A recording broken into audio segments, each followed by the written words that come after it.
ganza nk'abazimbitse nta kintu wambeshye nijoro usigaye agasinzi nawe yaziye wigeneje gute sinzi hano hanze abatinjira hari nabikora usigaye bafite anyway mfite ikibazo cya princess princess buriya wagiye ureba hari yahise agenda sha agenda mama wararwaye mama wararwaye gusha n'ubundi nko kuza akayigoma mama wararwaye cyane none se ntabwo wamfasha tukajya kumusura basi sesera sinzi ko byoroshye byose ryari nawe uraba yagiye ku kazi sisa mbabaje ngewe nkorereye indaho umuntu wamfasha tujye gusura princess turaza gushaka isaha nziza duhurira nawe ko uvuye ku kazi turabipanga turajyayo uri bumfashe yego turajyayo Ikizere nizera ubundi ngise muzi hehe muziranye n'utebuje ejo bundi uvuga princess ahantu yagiye aho hano mu Rwanda umuzi hehe mbwira ibyanyu story yanjye na princess irashekeje nako ni ndende cyane ariko nazo ni fani kuza kwikubwira rero umbwira ahantu ukunda gusohokera mu mujyi harenze kugira ngo ubwire story icyo tubanze hanjyana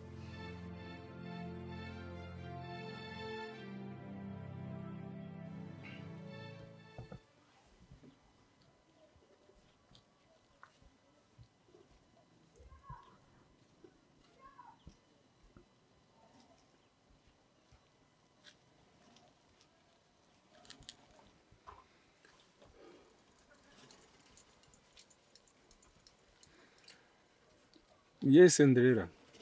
Bite? Umeze neza? Okay. Nari mpagaze hano ku gipangu sinzi nimba wamfungura nkinjiramo imbere.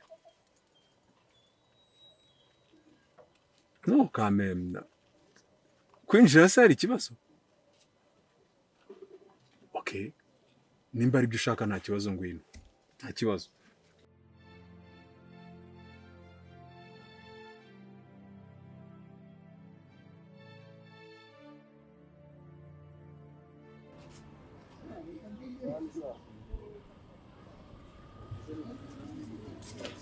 Ako wanze neza ngo nagushaka ko ninjira mu gipangu cyawe.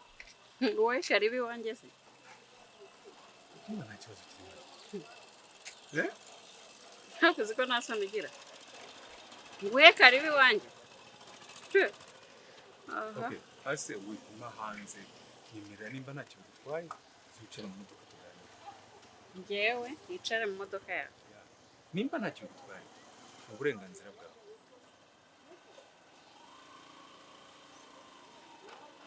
Iminota ingahe? Aterwa nawe. Iyo ngenera niyo mfata nta kibazo. Okay, ngemere tuvuganeho gato. Kuko no kwicarana nawe ahubwo uri gutsinda.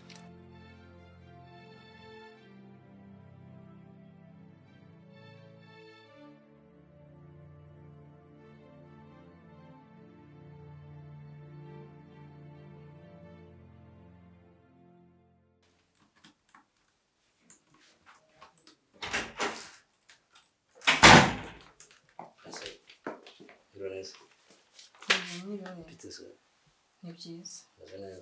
Yego neza. Biragenda. Cyane ndamahoro. Kumbona se uri kugenda na mverope nzaniye akandi kazi yige nako mfite ntaragasoro kweli. We na amahoro ariko njye ntabwo ari amahoro. Habaye iki? Arwaye? Ibintu nabona uko nsobanura nanjye. Hano ubwo nzi kuburyo ubyakira. Njye sinibiki. Gusa nta kundi nabinze ntabwo ari ngewe. Mbabarire none se nuko ntaraye ngusubije ibyo urukundo rwanjye nawe. Oya ntabwo ari impamvu urimo uratekereza ibintu biri kure. Bino biratandukanye. uba kwakira leta Ariko isa neza. Neza. kandi ubwanjye nabona umuntu abyumva.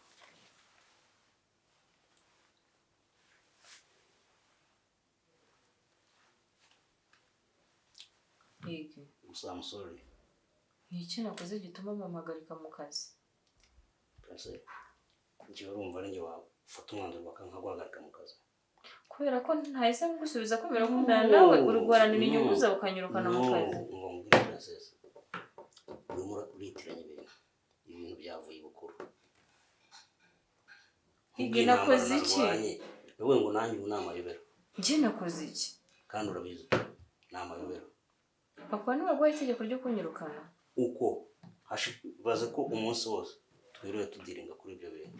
Igi Agafata umwanzuro buryo. Kubw'umusaruro wose naharaniye gukorera iyi kampani.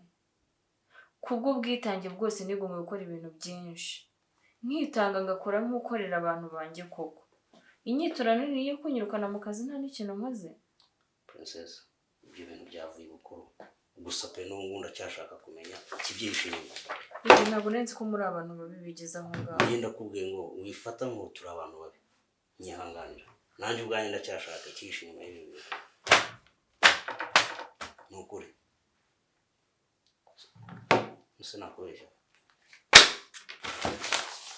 Nta n'icyo naba nyimaze hano. Gusa simbe victime wabyo. Nukuri. I'm sorry. Kandi utaza kwitiranya ibintu hano bihuriye pe. Njye ntabwo ndi kubyumva. Papa wawe ko nta kintu twigeze tuvugana nawe, ko nta kazi nishe, ni gute afata icyemezo cyo kunyirukana? Niki ntabakoreye koko? Nanjye wivuga ngo niki ntabakoreye. Nanjye ubwanjye ibyo uvuga nibyo ndimo namuza. Naje mu rugo mama yarakubwiye. Kira ngo tumugane. Okay, ntacyo. Muzane mu mushaka, nta kibazo.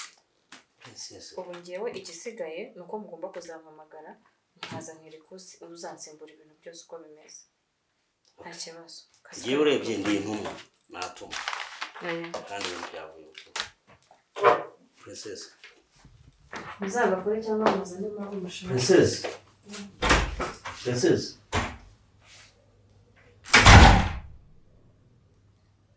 Kimwe byinshi ndabikemura gute koko?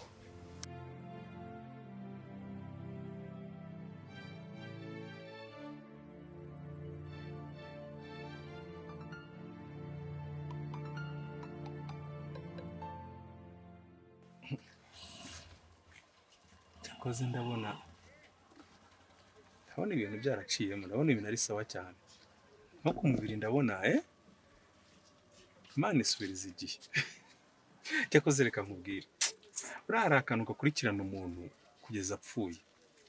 Na kera na kare wahoze uri wa muntu wanga akanga ariko nyuma akaza kwemera.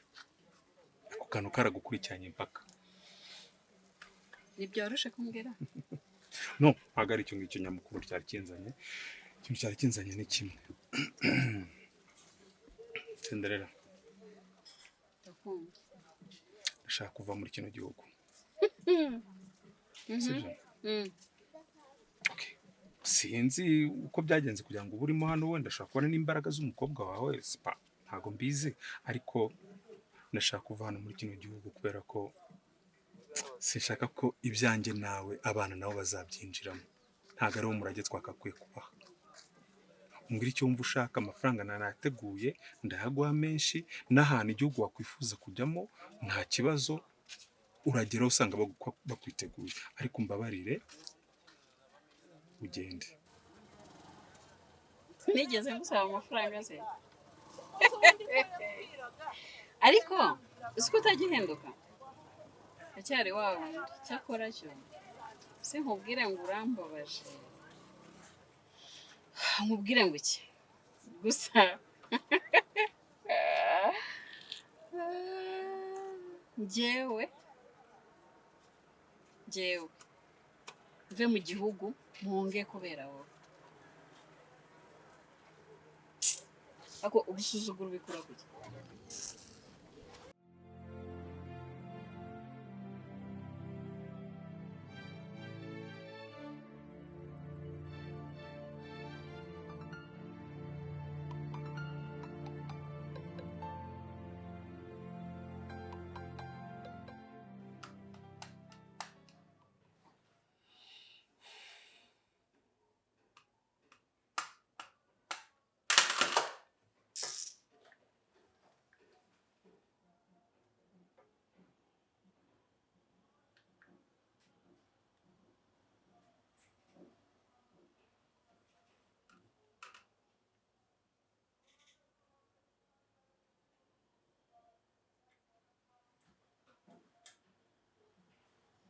Ya. Purisi y'amakuru.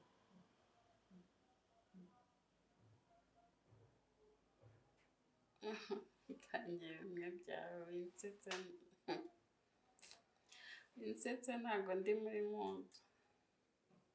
Nyibwirira nyine uko umeze ibyo bireka.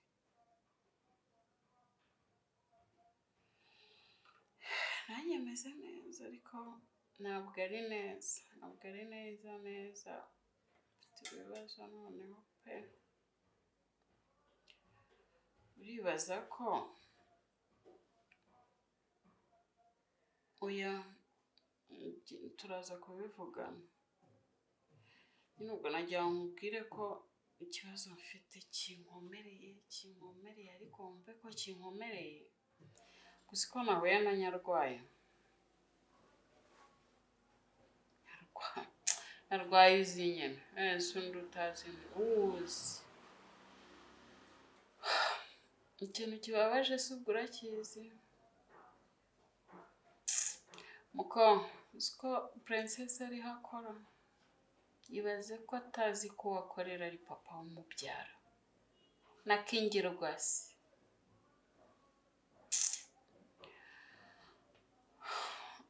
Wahora n'iki? Uzi umwana wanjye azamenya gahinda nakuriyemo, natoterejwemo.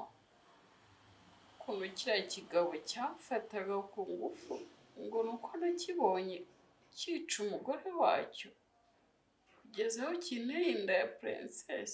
Ubu si ibyo bintu nzatinyuka gute no kubingukiriza mu maso y'umwana mu matwi ye ngo abyumve byibura.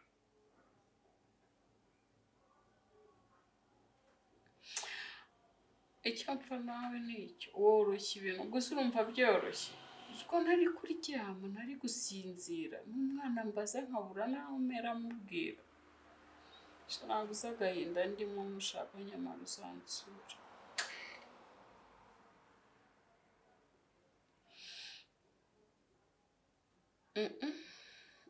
Oya binshuka naho nabihera ibyo ngibyo.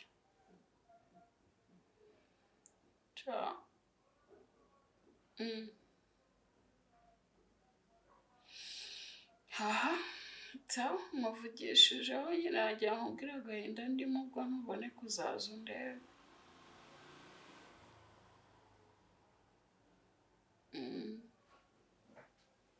Taho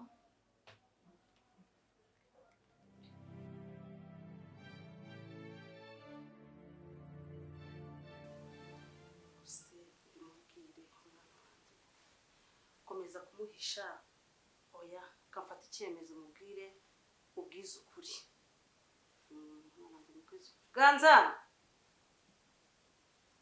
Ganza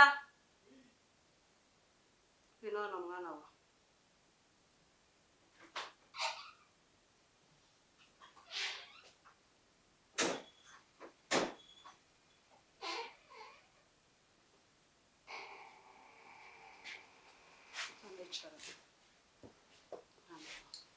nafashe icyemezo cyo kugira ngo ubwize ukuri. Niyo mpamvu nakuvanye mu mahanga kugira ngo uze ubwize ukuri.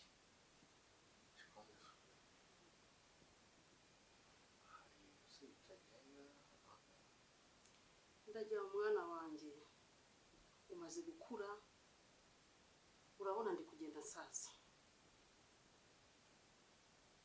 Ndashaka ubwize ukuri.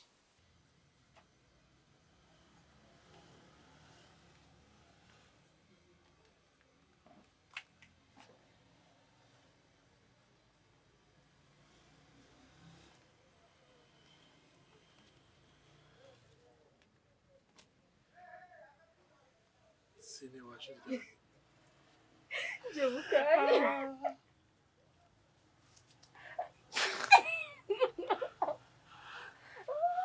Ari gukumbuye. Amajye no pape. Ni sawa. Kabanza kirakari dona.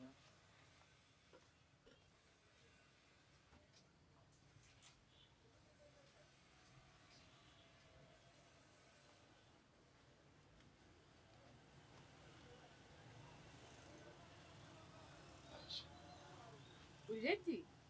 Yes.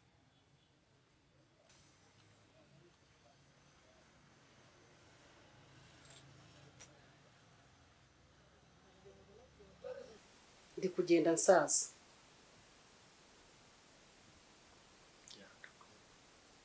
ubu ndashaka ko ukurikirana imitungo yawe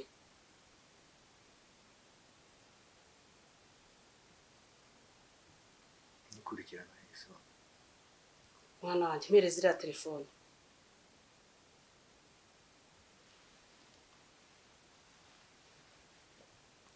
uyu ni so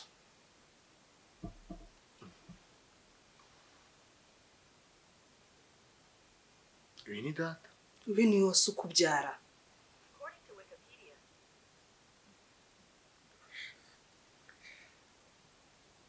Gute? ndashaka ko uhaguruka ukaza tukarwana tugakurikirana imitungo yawe tukarwana intambara Mama ntabwo ndi kubyumva neza. Gute uyu nguyu yaba atatu? uyu ni so ukubyara iki gihe igihe ubu ngubu iki nicyo gihe kugira ngo ugaragare urwane imitungo yawe Ako mama igihe cyose nabayeho nzi ko ntazi papa. Hawe uyu nguyu wa data kweli? mwana wanjye igihe kirageze nanjye ubu nzi ko ugomba kugenda kurwana imitungo yawe nabitekerejeho kugira ngo ugende ukurikirana imitungo yawe igihe kirageze hariya ntawe ukuruta uhari nzi kuba nunahagera uzaba uri hejuru yawe Mama ngiye kubikurikirana. Kandi nzi neza ko ntazagusebye. ndabizi mwana wanjye urugamba uzarutsinda umuri inyuma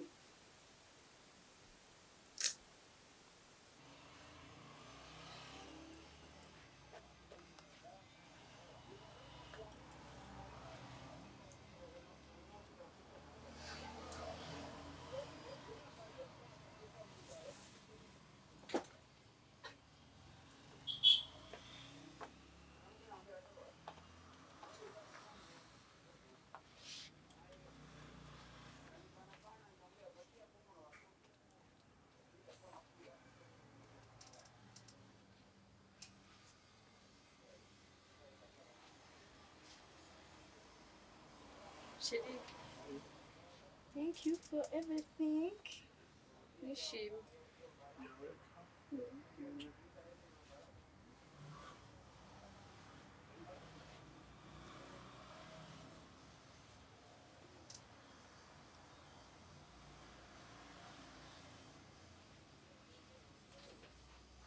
ariko we ntabwo ugeze ushimiye. Wakoze. Kambanze nshyireho nibura ryari domana abakiriya bawe. Gira vuba.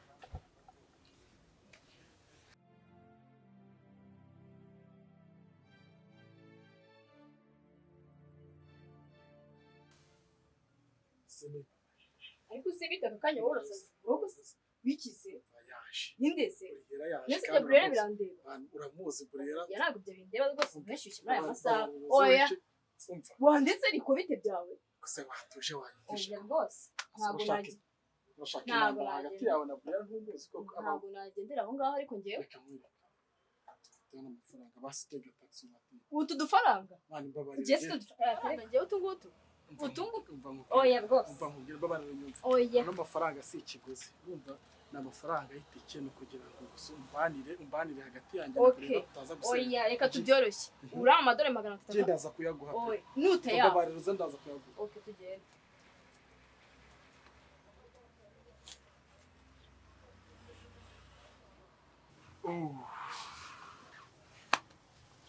Oui. Meze neza. Humura. Merci. Inzobe yawe none itagize amakanda.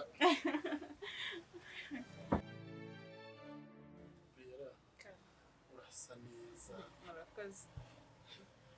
Ariko guhumura amavuta wisiga nibwo. Murakoze ntarenze. Meze neza. Meze neza. Gutumiriza gakise. None sheri mciye hano gutya gusa nkutunguye nama gusa kunyakira. Uko cyumva waba ntunguye. Uzi ko uhora ku mutima wanjye. Yewe ntago bari ukuntu ngarandonyuza aha. ariko ntabwo buri gihe cyose ahubwo ndakwitiranya mbona abantu bose ari wowe. Shahirwa nyine umbabarire pe naje hano bushize nirakaza mu mafuti umbabarire ni ukuri nitwaye nabi ahubwo ko nasine yaje shambugo nkamwirukana nabi cyane ahubwo shana nawe ndashaka kumusaba imbabazi shana ukuri mu mbabarire pe narahubutse rwose pe mbabarire ndashaka kumusaba imbabazi nawe sha Sheri umva rero nkubwire igitekerezo wagize nicyo kandi ntabwo navuga ngo gufuha n'urukundo ruke hari igihe koko umuntu asanga undi mu mafuti atari yiteguye ko kandi atari amafuti urabona ukuntu wadusanga ikindi gihe twarabivuze byararangiye ubwo wabitekerejeho kumva ko ari byo wumvisha ukuri kwanjye nanjye ntago ko nakurakariyemo mvuga ngo uri umurezi uri umuntu utazi kwita ku muntu uri umuntu wumva amabwire cyangwa wasanga umuntu ari mu zindi gahunda ugafuha kandi twaba turi mu bintu by'inyungu ariko ngushimiye ko wanyumvise kuri pe merci Sheri mwambabariye cyanda ko bariye merci ubu ngubu turi bataraga ibintu ni amahoro shanda ndashaka gusaba sinimba imbabazi shanda mama narahubutse byahatari mama yanjye ariko sinzongera no kuhubuka n'ibibindi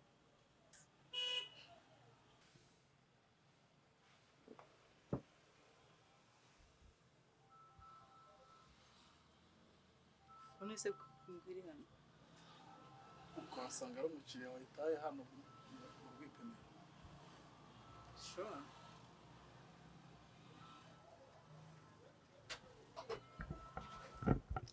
ifone iri hano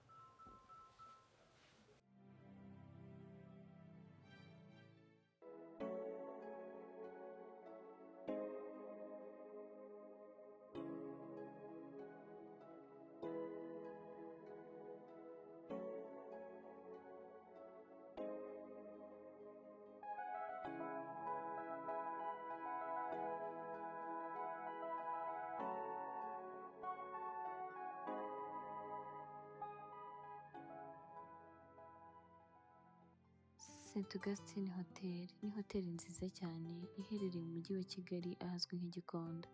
Iyi hoteli iri haruguru gato ya Mukazi ya kabiri ku gahanda ka mbere ibumoso bwawe, naho uturutse ruguru ahazwi nko kwa Rujugiro n'iburyo bwawe. St Augustine ibafitiye amafunguro meza cyane ateguranye isuku, ubuhanga ndetse n'uburyohe. Si ibyo gusa kuko St Augustine ibafitiye ibyumba byiza cyane kandi ku biciro bitandukanye. Ni ibyumba bisa neza biri ahantu hatuje kandi harangwa n'umutuzo. St Augustine ibafitiye ibyumba guhera ku madolari 80 gusa, hakubiyemo na breakfast. Ibi ni ibyumba byiza cyane biri VIP utasanga ahantu ariho hose. Si ibyo gusa kuko ibafitiye n'ibindi byumba guhera ku madolari 50 ku ijoro harimo na breakfast. Ibi nabyo ni ibyumba byiza cyane kandi bisa neza. St Augustine ntiyabibagiwe kuko ibafitiye bedrooms apartment ku madolari 800 gusa, hakubiyemo ibikoresho byose. Aha ni mu gihe kingana n'ukwezi. St Augustine ni igisubizo kuri bose. Uramutse ukeneye ibindi bisobanuro cyangwa gukora booking, hamagara nimero kuri screen yawe baraguha serivisi nziza cyane.